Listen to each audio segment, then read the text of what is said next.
Hey, thanks for choosing BrainWaves. After the episode, take a look at our iTunes archive for other great content, and check out our new website at brainwaves.me. Now, on to the show.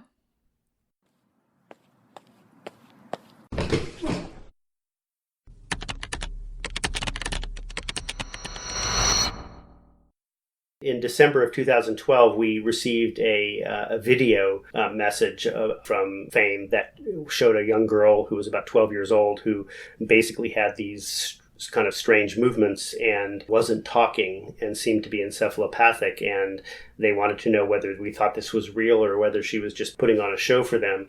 And the story was that she had fallen out of a tree. As soon as both myself and Danielle Becker, who's been to Tanzania 3 times with me, as soon as we saw the video, we immediately recognized that the young girl looked like she had Sydenham's chorea. So we quickly emailed them back and said, this looks like Sydenham's. And we quickly had them get an echocardiogram, which they do have available there. We did an echocardiogram, and she actually had endocarditis, and we put her on antibiotics and steroids. And then 3 months later, when we went to Tanzania, we were able to see her. And over a period of the last essentially 4 years, or 3.5 years, I guess they're 4 years now, we've followed her. And she's a normal kid now. And we actually had her see one of the cardiologists who come to visit Fame, who did a really good echocardiogram. And it was a huge save because her heart valve is not going to need to be replaced, and we have her on prophylactic antibiotics. Yeah, it was an amazing case, and it's one patient, but she clearly would have died because she would have had severe valvular damage had we not recognized it, and she never would have been able to get a valve replacement. Fame is a clinic in Karatu, Tanzania, which is northern Tanzania is where the safari circuit is. So we're on the road to the Serengeti west of Arusha, Tanzania. Okay, welcome to the show, Mike. Not a problem. My pleasure. All right, so I'd like to take this moment because we were just at this really interesting African festival in Philadelphia together, the Odunde Festival, to talk about your trips to Tanzania. You operated a medical mission for neurologic care of these patients in Tanzania, and sometimes you'll take residents and fellows, even EEG technicians lately. Can you tell me more about how that got started? Well, in 2009, I went to Tanzania with my 2 children on safari. And during that safari, I visited a clinic in Tanzania that they invited me to come back. And my first visit there as a physician doing work was in 2010.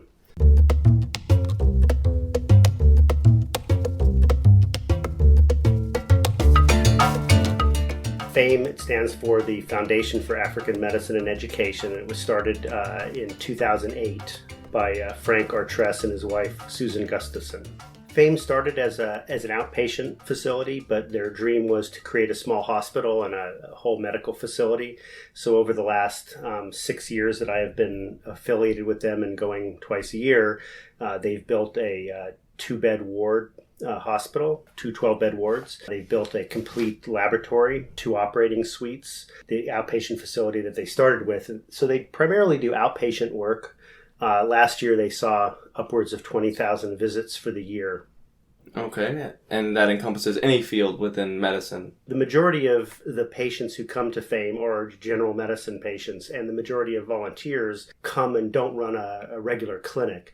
When I started going there originally, that's what I did, was I just would teach the doctors there how to evaluate neurological patients. So if they had a patient that had a neurological problem, I would kind of go from room to room if they needed me, and I would help them out. But then I quickly realized that it would be worthwhile doing a dedicated neurology clinic, which began, I think in 2013 was our first dedicated neurology clinic, where they knew I was coming, they would schedule patients for me, and we've been doing that twice a year since.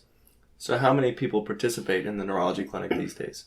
So the neurology clinic is myself. I bring typically 2 residents with me from the University of Pennsylvania, an adult neurology resident and a pediatric neurology resident, or possibly 2 adult neurology residents, and then nurses, and then an outreach coordinator. So we have a kind of a neurology team that spends the 3 to 4 weeks together when we're doing our neurology clinic. So it seems like it would be a very expensive endeavor to keep up. So the program really runs on the infrastructure of FAME. So FAME has a clinic. They have the clinical officers and the physicians and the nurses, over 100 people. I started using their infrastructure so that I didn't have to necessarily fund everything myself. And then we were able to get a LinkedIn grant. Last year, we were awarded a $10,000 LinkedIn grant to take care of epilepsy patients. And so that was very helpful. FAME is doing something really special in that they're delivering care to an area that would typically not be touched by medical care.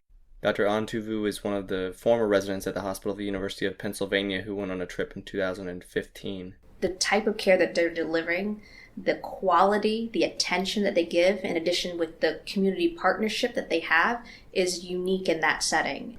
I think that additional funding would go towards more medications. It would be going towards really direct patient care, providing them with additional technologies. Additional funding has provided a house for volunteers currently. Technologies such as an X-ray or an ultrasound, things that we take for granted here in the United States.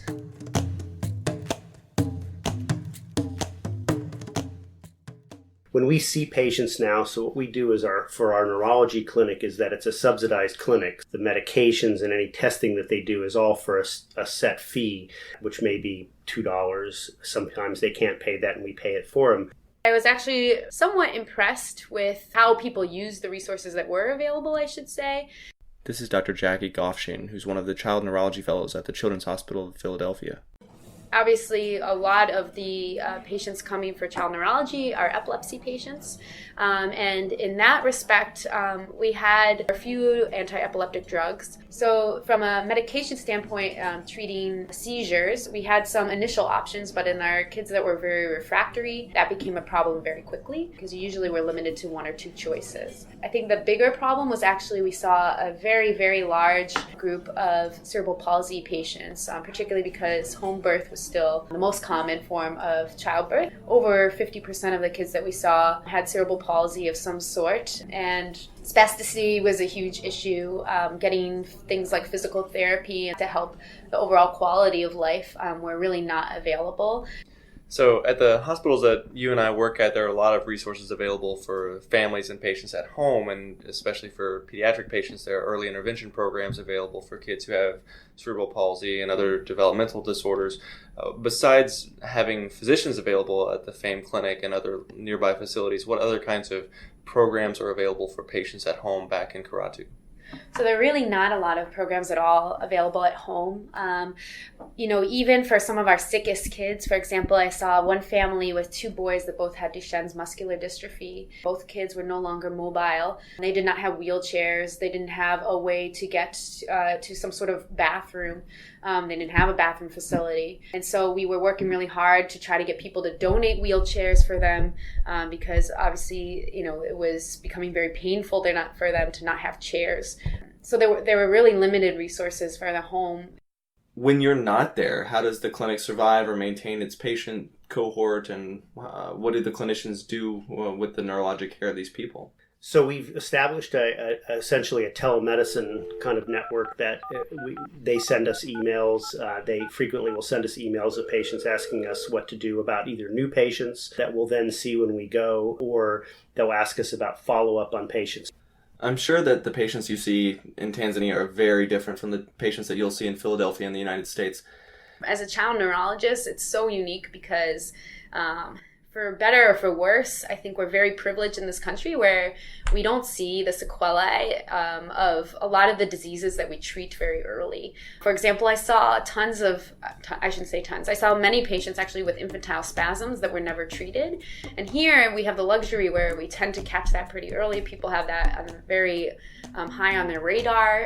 And so you don't really see what happens to these kids when they're not treated at all, even in these kids who have idiopathic infantile spasms and would probably have done well with a course of ACTH or steroids.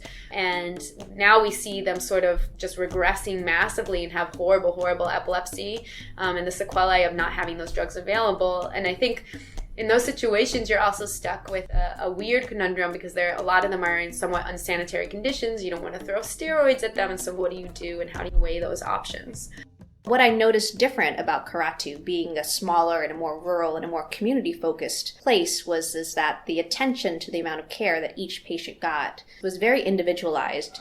Dr. Rubenstein knows exactly what district everybody comes from, how long they travel to get there, things about their culture that are relevant to their care.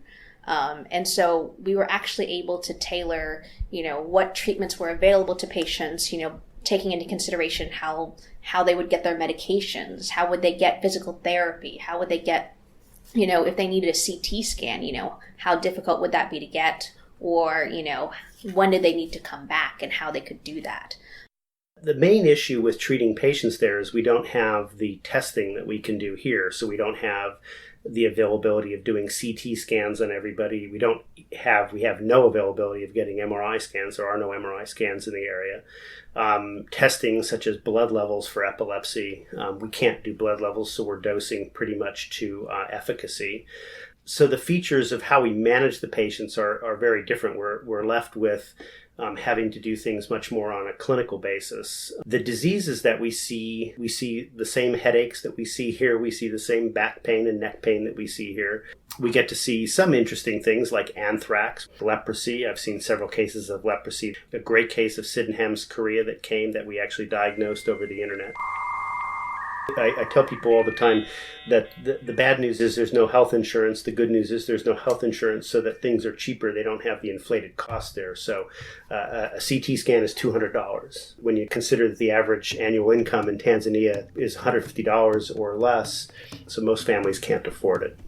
We saw a patient just recently, a young girl that she had nystagmus and ataxia, and we were worried that she had a cerebellar problem. And we told the family that she needed a CAT scan. The family was unable to afford it. We went and sought donors, and we were able to get money to be able to pay for the CAT scanner.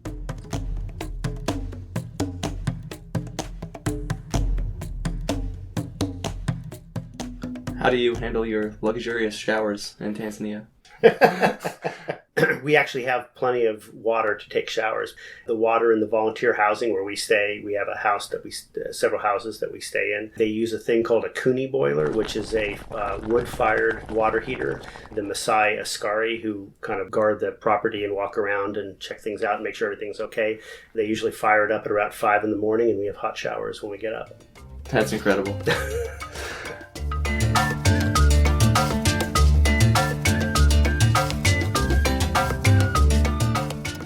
On Sundays, we usually don't work on Sundays, so we usually go on safari on Sundays. I have a safari vehicle there, so I take the volunteers and then whoever at FAME that's not with us that wants to go on safari, we all go on safari together. When we went out, we actually went to Lake Manyara. I've been out on safari before, but it's very different whenever it's you're attending, driving the safari vehicle over bumps and up and down and narrating as you go on. Oh, look at this bird and look at that bird. And the time that we went out there, Lake Manyara is full of tsetse flies, and all I could think of are all the diseases and sleeping sickness I could get from tsetse flies. So you get this paranoia, you get that, paranoia of bugs crawling on you. All of us are swatting and out all the tsetse flies. But it was great. We saw like a lot of elephants, and the fact that you can see them in their natural habitat and get up close and see how they move is just really, really phenomenal. We got stood down by a bull elephant this last trip that normally the elephants are fairly docile, and when you're driving down the road, they usually will kind of get out of your way or kind of walk off the road and just mosey on. And this elephant was not interested in having us go by him, so he basically kept coming towards us, and we had to put it in reverse and then back up probably several hundred yards as he kept walking towards us. And then on the way out of the area, the same bull elephant, chased one of the other vehicles. And then we had to then kind of wait for the bull elephant to go off the road until he was around a tree, and then we can kind of escape by him. No, you don't want to take on a bull elephant. Tell me, how do you trick your residents into coming with you to Tanzania?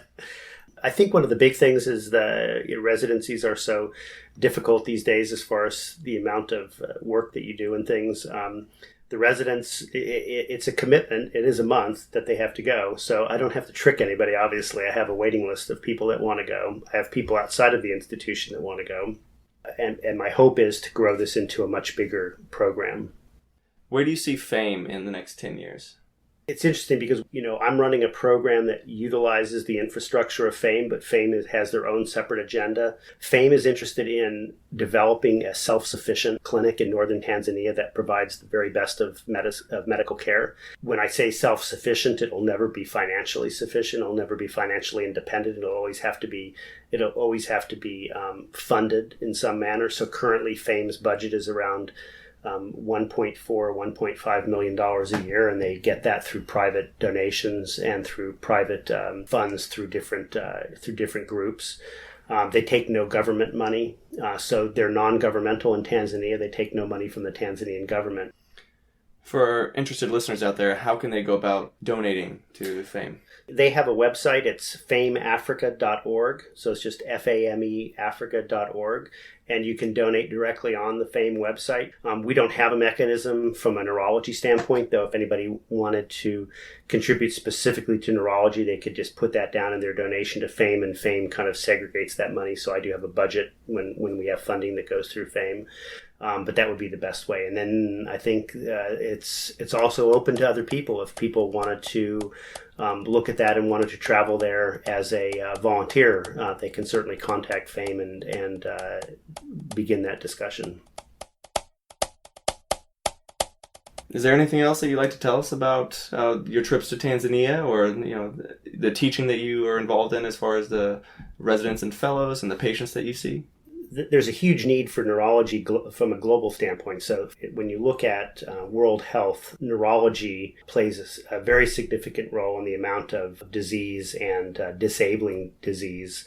When we look at the amount of disability in the world because of neurologic diseases, it's very high. So there's a huge need for neurology from a global health aspect.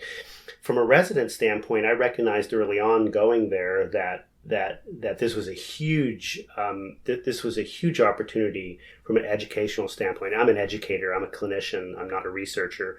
I went there with the idea that I wanted to be able to teach the doctors there, and I quickly realized that there was this other opportunity to bring residents with me, and the residents that have gone have all, I think, unanimously agreed that this was the absolute most educational part of their residency. That they learned clinical skills, because when they're there, it's just you and the patient. And in neurology, it's taking a history, it's doing an examination, and then it's coming up with a differential diagnosis, and that's what you get to do there. Oh, I would love to go back. I think that it was a wonderful experience, and the staff there, largely they are Tanzanian staff. They're Tanzanian medical officers, Tanzanian physicians, Tanzanian nurses. So they actually employ a lot of the community, and they are so incredibly smart. The medical staff there, they're expected to go from doing a C-section one moment to seeing a child the next second, to seeing an elderly person, to seeing strokes. They're expected to know a little bit about everything, and the amount of learning that they're required to do is tremendous, and they do such a wonderful job with that. And so it's not really about us coming in and delivering care ourselves, but really about empowering the local community and the local staff to take care of, their community. It's extremely rewarding. So for me, the best part of this is to be able to see what the residents get out of this, and how much they grow, whether they're going into global health or not. I think it's an educational opportunity for anybody interested in neurology, and if you're interested in global health, it's that much better. All right. Well, thank you so much for your time. Again, that was Dr. Michael Rubenstein at the Hospital at the University of Pennsylvania, taking us on our own little mental safari through his experiences in Tanzania and Karatu. Thank you so much for your time. I appreciate you being on our show. My pleasure. Again, you can find his information on michaelintanzania.com. I'm Jim Siegler for BrainWaves. Thanks for listening.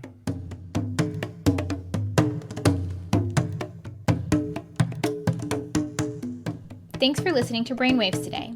If you like what you just heard, you can find more related material on the web at brainwaves.me, or find us on Twitter at brainwavesaudio. Feel free to contact us at bweditorialboard@gmail.com. Be sure to check out our iTunes archive for older episodes. This episode was produced by Jim Siegler. Music by Kevin McLeod. I'm Erica Mejia. Join us next time for another edition of BrainWaves.